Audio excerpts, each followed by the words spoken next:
Good morning. It is good to be here again this morning, and a special welcome to Dr. Hall. Dr. Krista Hall is teaching at United Lutheran Seminary.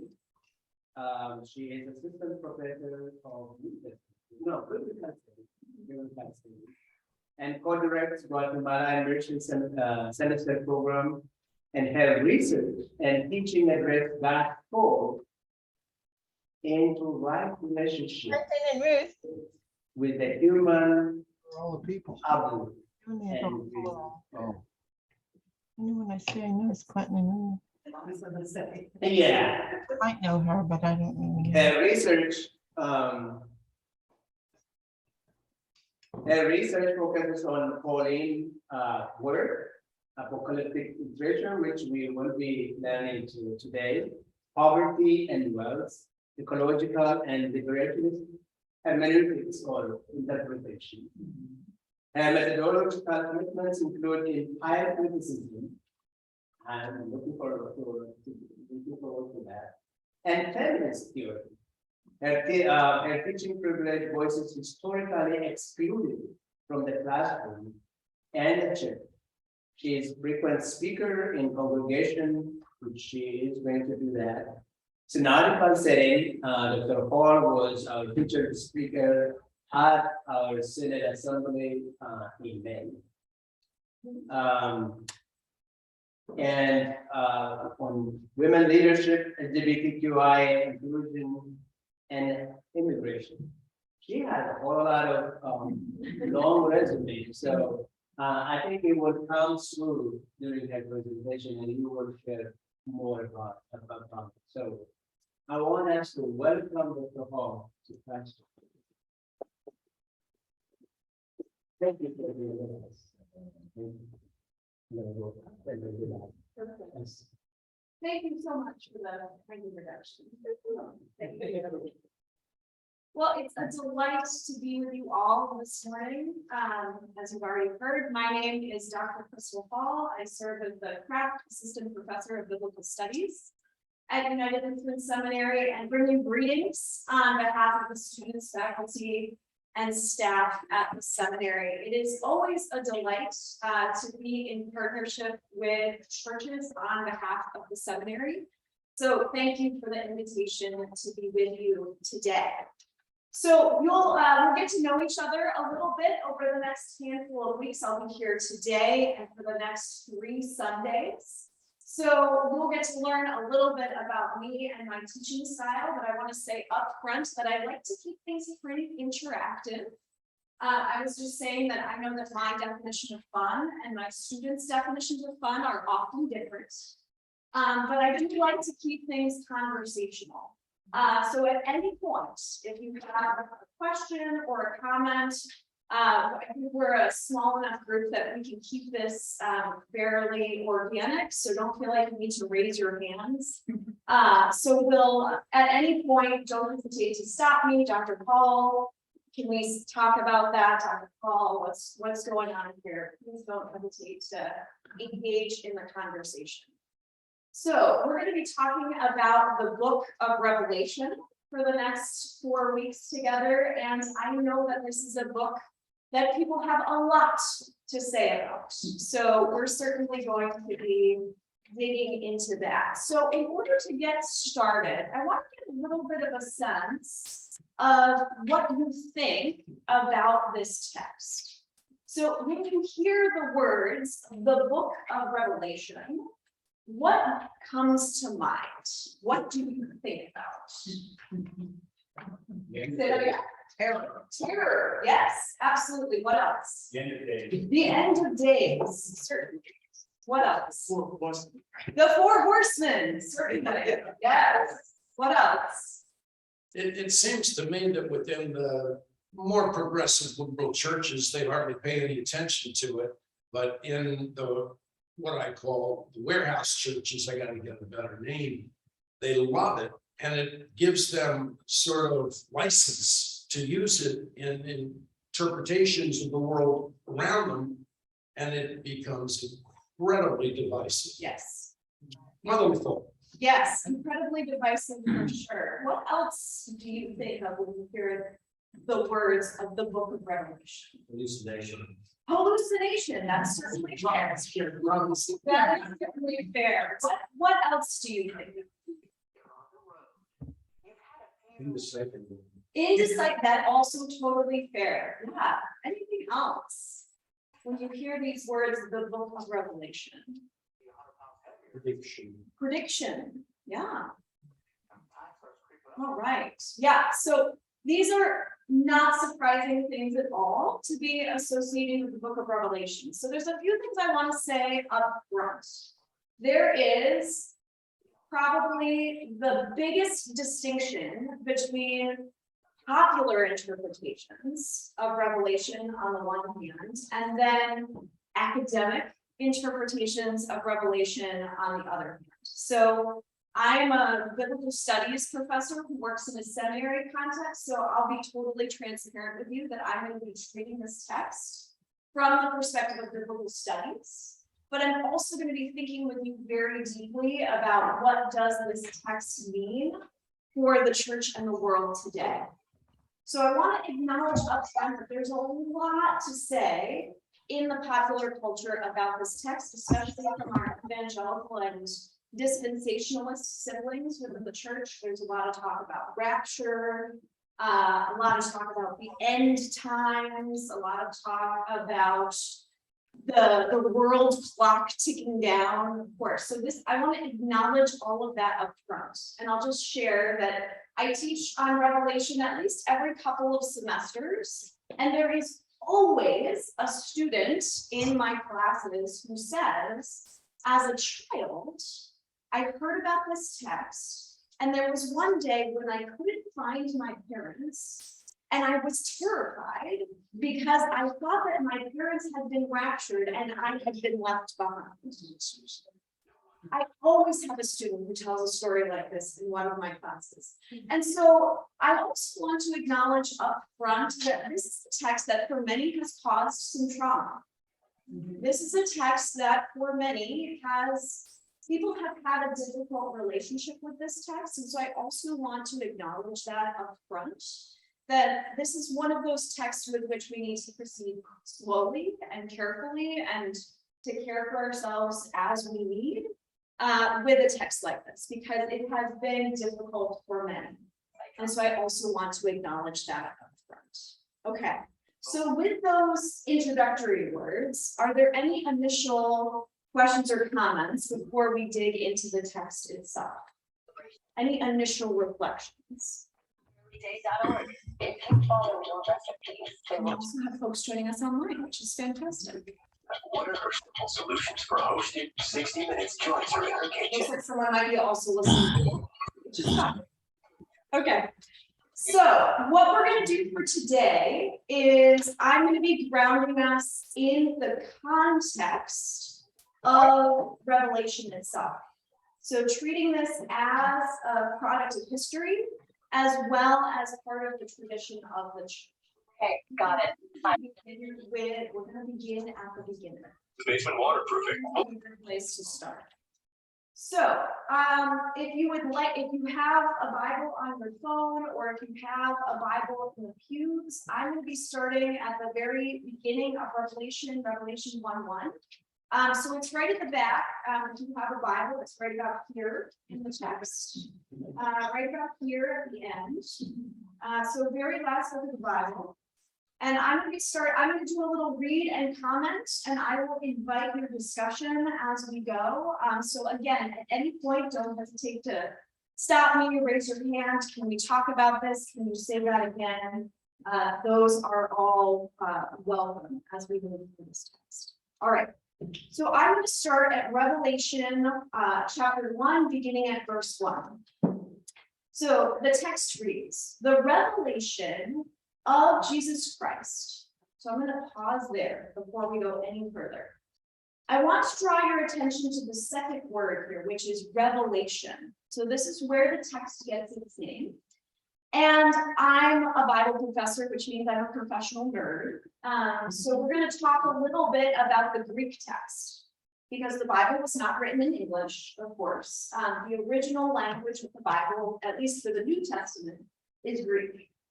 So I'm going to talk a little bit about this word that is translated into English as revelation.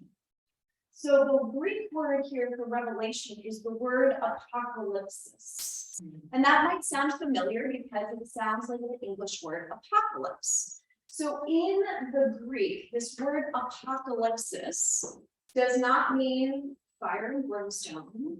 It does not mean the end of the world. It does not mean disaster and everything you see in the action movies. The word apocalypsis actually means something quite different. It means a disclosing or an unveiling or a making seen of things that previously have been unseen. This is what the word apocalypse or revelation, or in Greek apocalypsis, means. So think about a flower bud.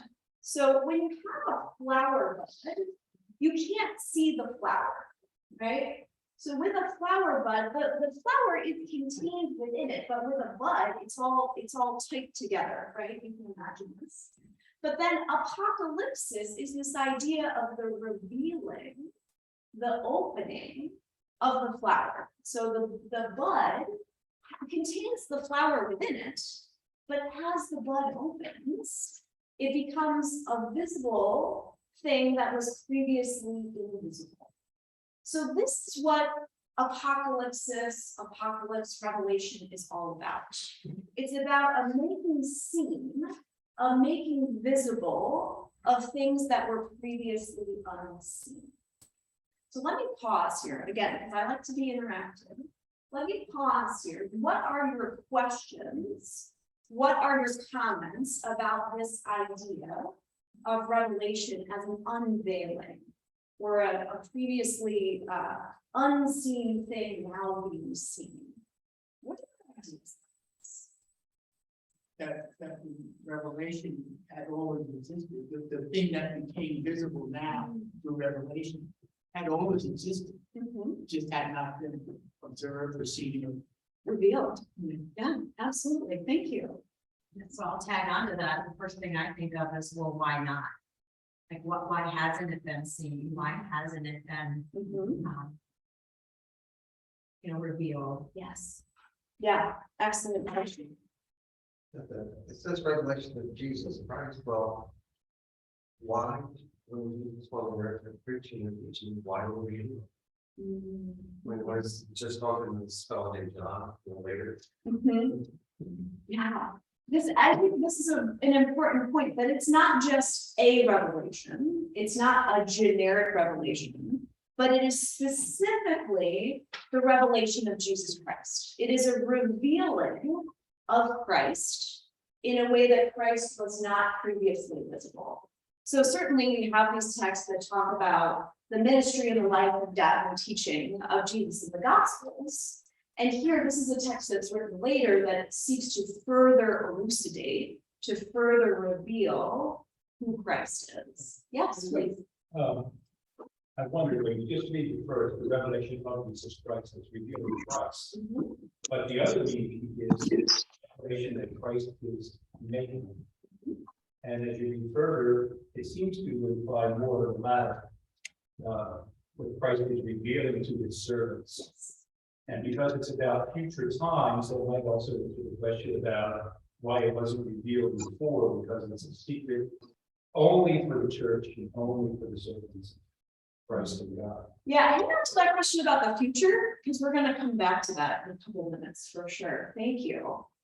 Other comments or ideas about this idea of revelation as a revealing?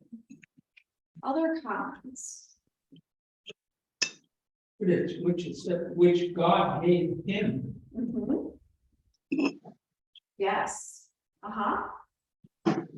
The revelation is, so the revelation of Jesus Christ, which God gave him, Jesus, to show his servants that which must soon take place. Exactly.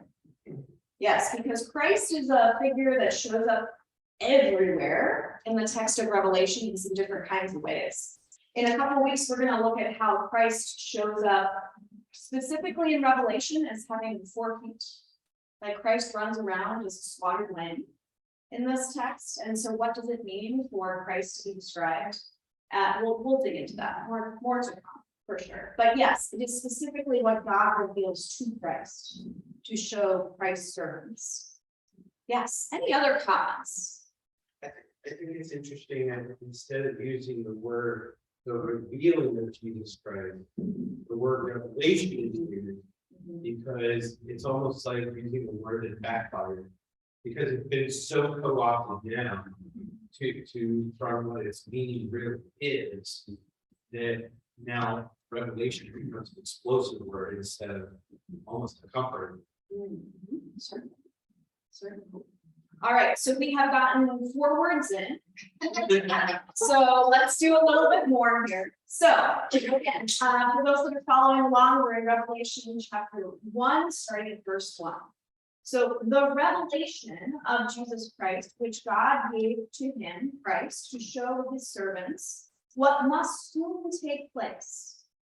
He made it known by sending his angel to his servant John, who testified to the word of God and to the testimony of Jesus Christ, even to all that he saw. Okay, so let's focus for a few moments on who this person John is, because John is a key figure throughout this text. So this is not the John that's associated with the 4th gospel. So the gospel writer that gets named as John, this is a different John. There's more than one John. So, and this is also not the John of 1st, 2nd, and 3rd John, the letters. So this is yet another John. And you might be asking, okay, which John is this? Let's skip for a second to verse 9. So chapter 1, verse 9, where it says, I, John, your brother or sibling, who shared with you in Jesus the persecution and the kingdom and the patient endurance, was on the island called Patmos because of the word of God and the testimony of Jesus. So this is John of Patmos, which is an island. Let's start there. So Patmos is an island off the coast of what is now modern day Turkey. So it's this little island called Patmos that is off the coast of modern day Turkey. And John is there, why? Because he has shared in the persecution and the kingdom and patient endurance. So John is here on the island of Patmos because he is in exile. John of Patmos is on this island, perhaps by himself, in exile. Why is he in exile? Because he is a Jesus follower. He is, and so you notice here I'm not using the word Christian. I will, throughout our time together, I will be very deliberate in not using the word Christian, because in the late 1st century of the Common Era, when this text is written, there are no Christians. There literally are no Christians. Everyone in this period in the 1st century is effectively Jewish and believing in Jesus. So anything that is recognizable as Christianity today only develops later in the 2nd and 3rd and 4th centuries.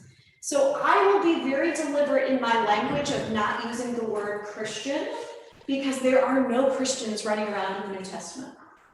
The word Christian only occurs 3 times in the New Testament, twice in Acts, and it's always a term that's used to talk about people inside the movement by outsiders, and it's always a derogatory name. Oh, you Christians, you strange people. So I will be using language like Jesus follower or Jesus believer. So we have John of Patmos, who is in exile on this island called Patmos. Why is he in exile? Because he is a Jesus believer. So why is being a Jesus believer a problem in the 1st century?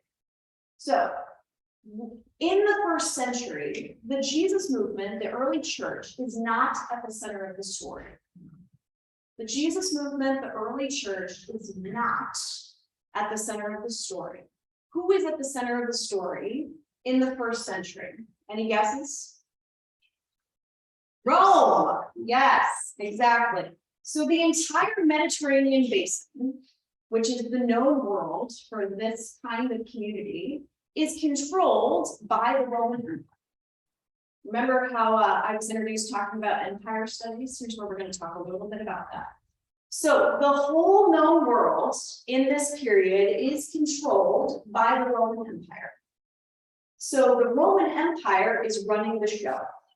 So the Roman Empire has its own gods, it has its own government, it has its own military.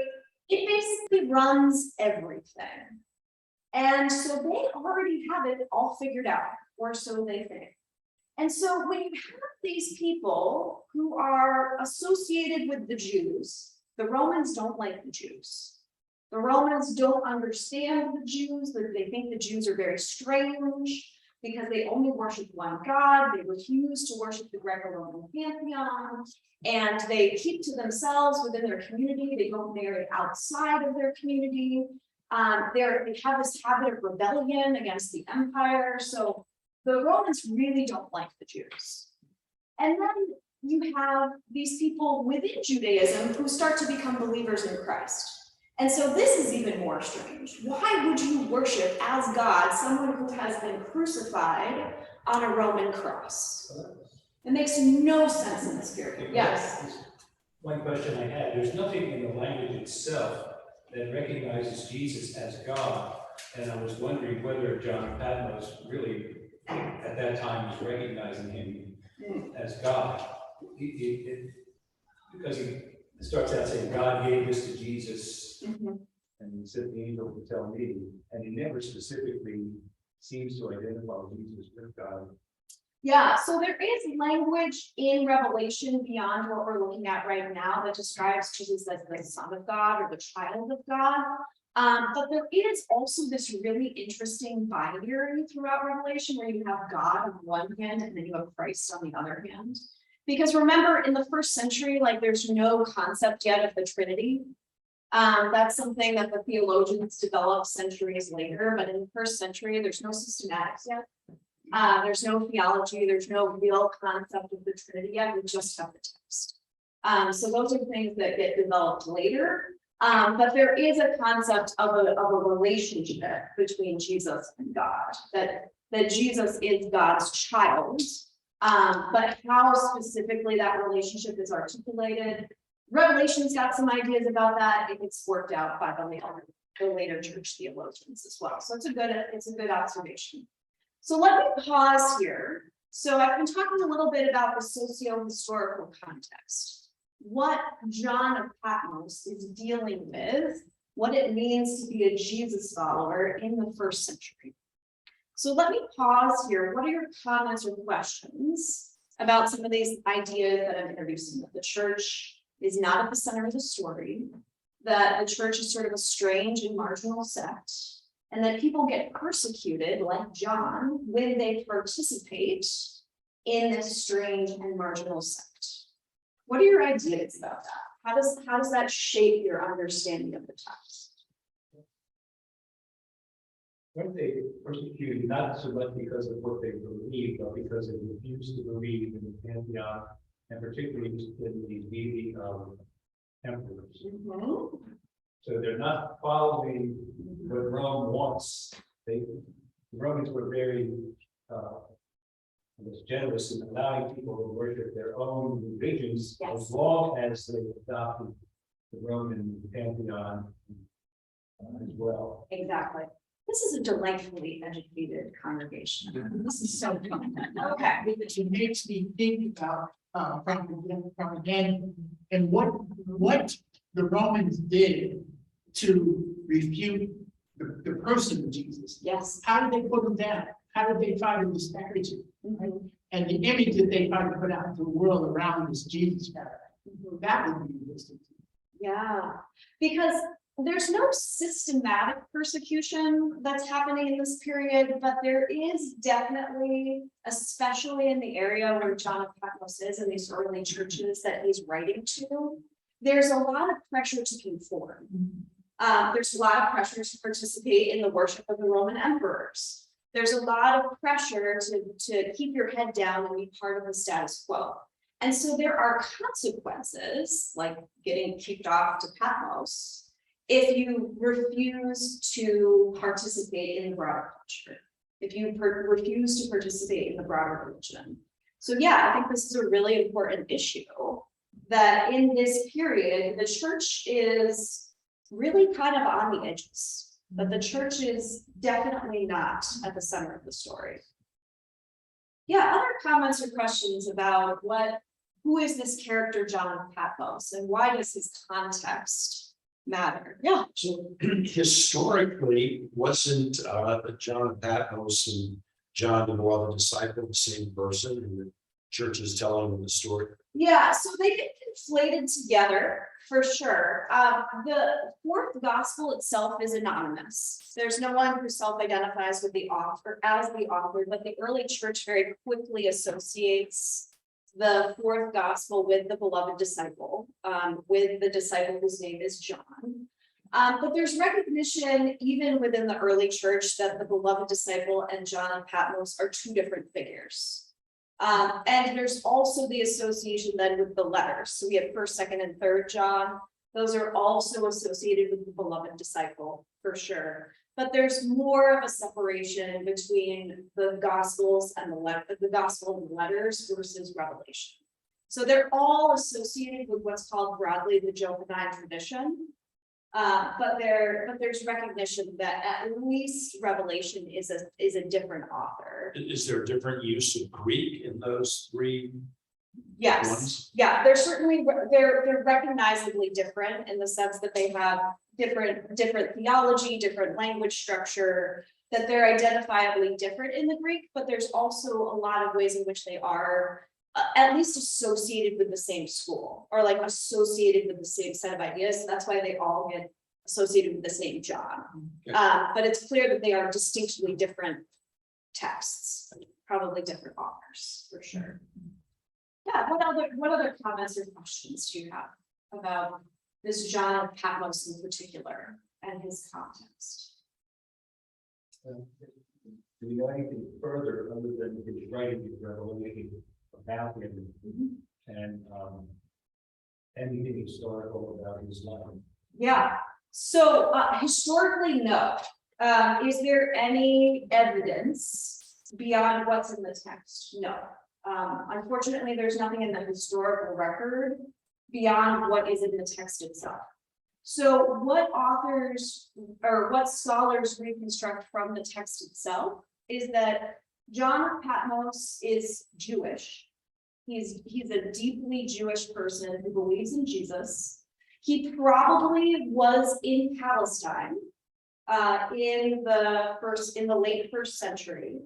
And what happens in the late 1st century? There's what's called the Jewish War. So in basically between the year 65 and the year 73, the Romans come into Palestine and they basically flatten their country. Jerusalem is destroyed, the Second Temple is destroyed, thousands upon thousands of people are taken into slavery. Basically the whole nation is wiped off the face of the earth. John of Patmos is probably there when that's happening. He probably flees then south to what was called at the time Asia, not to be confused with modern day Asia, but the Roman imperial province of Asia, which is now modern day Turkey. So he is probably a refugee. He's someone that probably has fled war and then has become settled and then later exiled within that region further south, which was called Asia, which is now modern day Turkey. So John is someone who has probably experienced significant trauma. John of Patmos is probably someone who's experienced significant trauma because of the war, because of the violence that he has probably witnessed. And he's also someone that is identified as deeply Jewish because of how many references there are to the Old Testament, the Hebrew Bible, within Revelation itself. So basically, anywhere you turn in this text, there's a quotation from Ezekiel or Jeremiah or the minor prophets. I hear you recently did a forum on the minor prophets. Yeah, excellent. So there's many references to the Old Testament within Revelation. It is perhaps one of the most deeply Jewish texts within the New Testament. So James and Revelation are the two texts in the New Testament that have the most references to the Old Testament. Interestingly, Luther most hated James. We could talk about Luther's anti-Semitism on another day. Luther would have preferred that Revelation was not included in the New Testament. He would have rather left it out. That's a story for another day. But this is a little bit more about who John is and why John has this particular character. So one of the reasons why we have all of these what are deeply strange visions in this text could be because of some of the trauma that he's experienced, and it's also coming from the images and visions of the Old Testament that are shaping his tradition. So those are some of his roots. Are there any other comments or questions about John and who John is before we dig in a little more? I promise we'll get to a couple more verses, just a few more. He was familiar with the churches, the 7 churches. Yeah. Yes. So there are 7 churches, again, in modern day Turkey, in the Roman province of Asia. And let's go to verse 11. So chapter 1, verse 11. So we have a loud voice who is saying to John, write in a book what you see and send it to the 7 churches, to Ephesus and Smyrna and Pergamon and Thyatira and Sardis and Philadelphia, which is kind of fun, and Laodicea. So these 7 churches, and he writes letters to each of these 7 churches in chapters 2 and 3, which we're not going to look at today. But John of Patmos is in this past, what I would offer as a kind of pastoral relationship with these 7 churches. So he writes to each one of them individually, and he says to each of these 7 churches, well, here are the things you're doing really well. Here are the things you're not doing so well. Here's what I have to say about this.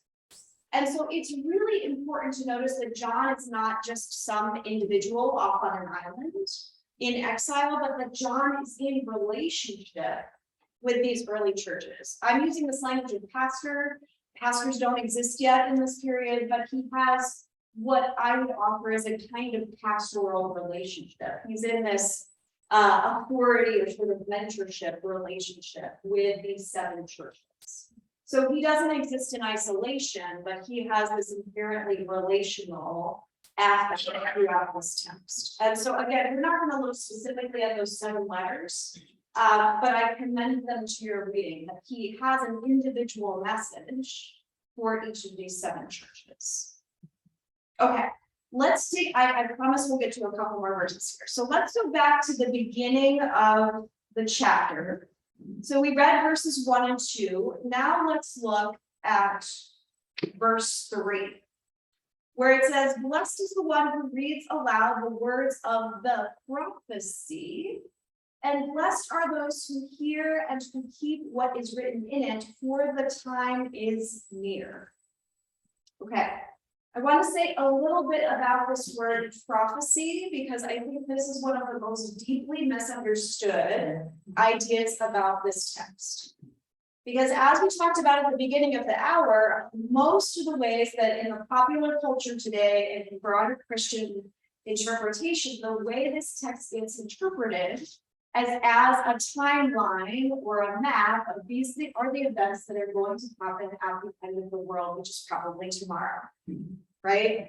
This is but tomorrow keeps seeming to move, right? I mean, this is one of the really interesting things about these timelines, is that when there's this prediction of the end, and then the end doesn't come, and then there needs to be a revision of when the end is happening, And one of the reasons why this happens is because I want to make a really important distinction between prediction on the one hand and prophecy on the other. So if you take nothing away from today besides this is the big distinction I want you to hear. So there's prediction, which is next Tuesday, you're going to have a ham sandwich. Right? Or on, in 2025, with this nation doing this thing, then the world will end, right? That is prediction versus prophecy, which is something quite different. So I want to talk about prophecy within the context of the Old Testament. So John, because he is Jewish, is functioning in the tradition of the Old Testament prophets, which means that he is making prophecy, not prediction. So what is prophecy in the tradition of the Old Testament? It is not about what's going to happen in some distant future. It's not about end day timelines. It's not about any of that. Prophecy is about speaking truth to power in the contemporary. Prophecy is about saying, this is God's project. And this is how you king, right? Because prophets are often in the court of the king. This is how, you king, are out of alignment with God's project. And this is what you need to do in order to get back in alignment with God's project. This is what prophets do. Prophets interpret their context in the contemporary, and they say, all right, if you continue on the road you're on, this is what's going to come. But there's always the possibility that if you come back into right relationship with God, that things will be different. It's not a definitive, well, next year on this day, if you do this thing, this will happen. That's prediction. But prophecy is saying, this is how I see what's happening right now. This is how it's out of alignment with God's project. And here's how God calls you back into right relationship. That's prophecy. And if you don't come back into alignment with God's project, this is what might happen. So this is the distinction between prediction on the one hand and prophecy on the other hand. So when John of Patmos is describing this as prophecy, he's saying, okay, in the late first century, in the province of Asia, this is what I see happening in the world. These are all the things that I see as out of alignment with who God calls us to be. And here's what's going to happen if we continue on the road we're on, which is very scary in this text. And then there's always this call back into right relationship. There's always this hope that if we continue to come back into relationship, that God will be faithful. And that there is another alternative, that it's not destruction and fire and brimstone at the end, but that there's tremendous hope in a text like this, because there's always this call back into relationship. And that's what prophecy is. All right, let me pause there again, because I just put out a whole bunch again. So let me pause here. What are your questions, reflections, comments on this idea of prophecy and prediction? What are your thoughts about that? Prophets, when we look at Revelation as a book, as a writing, and combine that with the idea of prophecy, prophets are revealing things. Yes, That's all they do. that's all they do. Yes, yep, that ties back to this idea of apocalypse, yeah. But the prophets say, hey, this is what's going on. I am revealing to you the things you haven't seen. Please pay attention. Yeah, right, exactly. Yeah, thank you. What else? Other thoughts? You know, it's like, we're just generally speaking, human beings, people, we get caught up, we get our heads in the sand around what we're trying to do. Never seeing anything. I mean, wake up and smell the coffee is a savage, right? Yeah. And that's kind of part of it too. Come on, wake up. Right? Yeah. Look at what's going on around you. And we tend to rather not to do that. Yes, We have other things to do. yes, we get quite busy. The Romans had other things to do. Certainly. Yeah. Other ideas? I say it's illuminating because I have never caught the difference between the two, and I think most people who think those to be basically synonyms for the same thing. Yep. Which can lead to a lot of misinterpretation to be simply figured it out. And which is why some of the warehouse churches use the term big into prediction and not prophecy.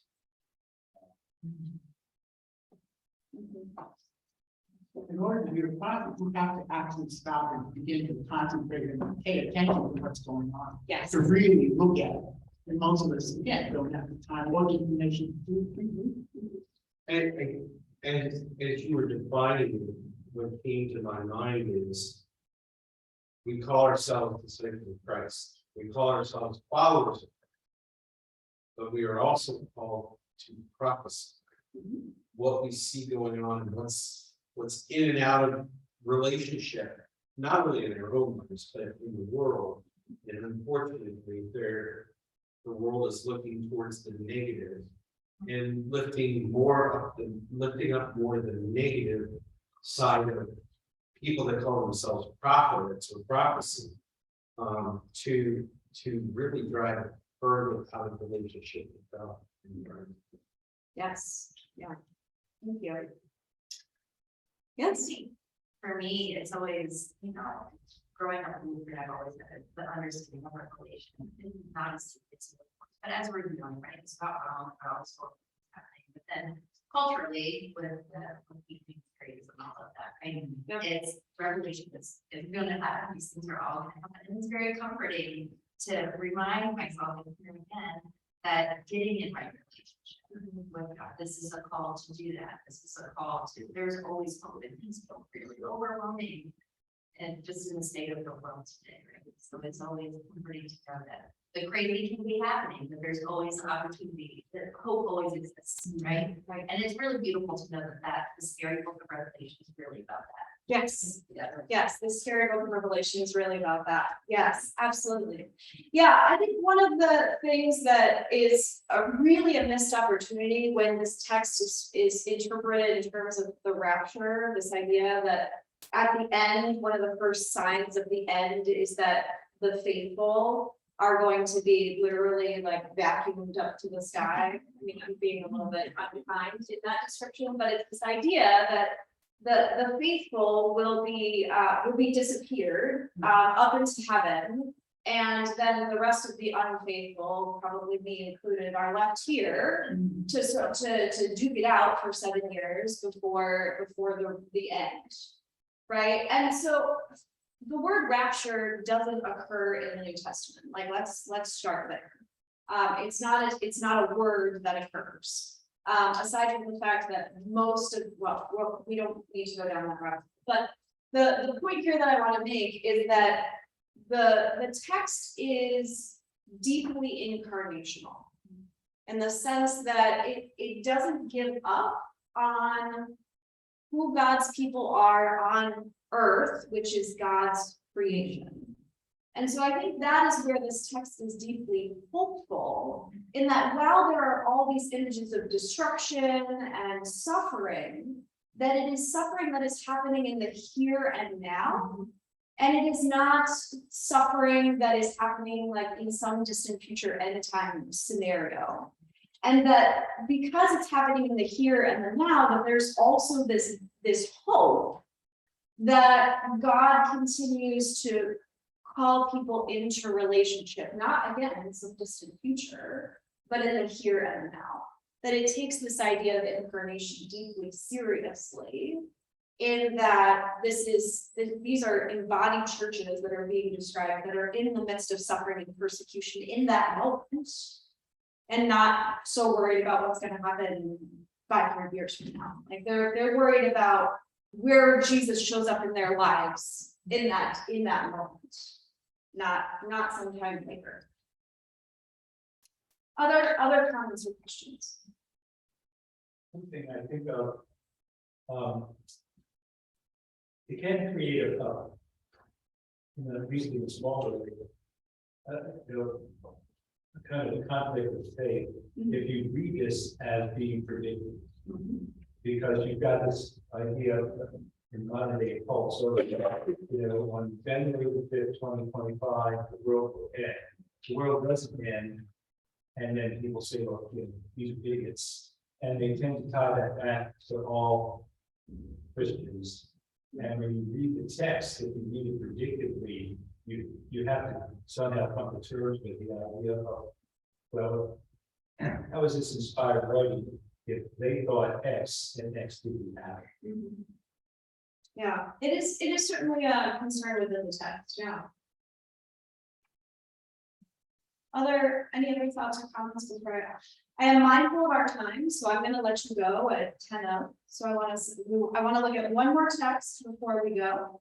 And then I will send you on your way by 10:50. All right, so we looked at the very beginning of the text. Now let's look at the very end of the text. I'm going to bookend for you today, and next week we'll dig more into some specific passages. But for today, as we're setting some of this context, we're going to start at the beginning and then at the end. So I'm going to finish up for you in chapter 22. Chapter 22, and I'm going to start at verse 8. We won't read the entirety of the end, but I'll just do a little bit of reading comments here. So again, this is chapter 22, starting at verse 8. It says, "I, John, am the one who heard and saw these things." So that's everything that he has described in the text, which we'll dig into more in the next couple of weeks. "And when I heard and saw them, I fell down to worship at the feet of the angel who showed them to me. But he, the angel, said to me, 'You must not do that. I am a fellow servant with you and your comrades, the prophets,'" we talked about that now, "and with those who keep the words of this book, worship God." Verse 10. "And the angel said to me, 'Do not seal up the words of this prophecy, for the time is near. Let the evil doer still do evil, and the filthy still be filthy, and the righteous still do right, and the holy still be holy. See, I am coming soon. My reward is with me to repay according to everyone's work. I am the Alpha and the Omega, the first and the last, the beginning and the end." Okay. So a few things that I want to highlight for you here. That John here understands himself as a prophet among other prophets. And John here is concerned about the worship of God within this context. So if we did a whole separate series, we could do a series about the deeply musical and deeply liturgical elements of this text. A lot of the liturgy in the Lutheran tradition comes out of the book of Revelation. So that's not going to be the focus of our time together, but I do want to emphasize that there's a lot of worship. There's a lot of worship. There's a lot of song. Revelation, I think, would make a very strange musical. There are a lot of ways in which there are parallels to musicals, perhaps, with the book of Revelation, and that people are often spontaneously breaking out into song. There's lots of song, there's lots of worship in this text. And there's also a deep concern for making sure that you're worshiping the correct being. So notice how the angel says, "Don't worship me. Don't fall down at my feet. I'm no different than you. The person that we need to keep our attention on is God, the God of Israel." Because in this context, in the first century, there's a lot of other gods. Power, fame, military victory, the Roman emperors, these are all gods in that context. And perhaps this one too, perhaps, maybe it's primitive beliefs here.